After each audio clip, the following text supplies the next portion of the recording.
Hello everyone, আসসালামু আলাইকুম। সবাই কেমন আছেন? আশা করি অনেক ভালো আছেন। আমিও অনেক ভালো আছি। তো আজকে আমি দুপুরে কি খাইছি এইটাই আমি আপনাদের সাথে আজকে শেয়ার করব। তো আশা করি সবাই ফুল ভিডিওটি দেখবেন এবং ভালো লাগলে লাইক কমেন্ট শেয়ার করবেন। তো চলেন খাবারের মেনুতে ফিরে যাই। প্রথমে আমি এখানে নিয়েছি অল্প কিছু ভাত, তো সাথে নিয়েছি পটল ভাজি, আর সালাদ হিসেবে নিয়েছি এখানে শসা আর হলো লেবু।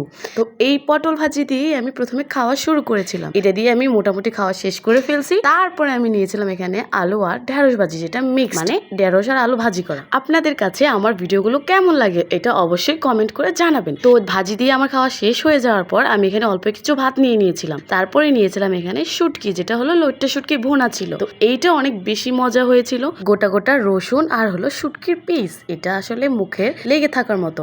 আমি এই শুটকি ভুনাটাকে লেবু দিয়ে চিপে ভালো করে মিক্সড করে খেতেছিলাম, আর এটা অনেক বেশি মজা লাগছিল। আমার সবসময় শুটকি ভুনা এগুলো খেতে অনেক বেশি মজা লাগে, যার জন্য এটাই আমি বেশিরভাগ টাইম করি। তো এটা দিয়েও আমি খাওয়া শেষ করে নিলাম অল্প অল্প করে। আজকের ভিডিওটি আপনাদের কাছে কেমন লেগেছে এটা অবশ্যই কমেন্ট করে জানাবেন এবং আমার জন্য দোয়া করবেন, যাতে আমি আপনাদের জন্য আর ভালো ভিডিও আনতে পারি। আল্লাহ হাফেজ।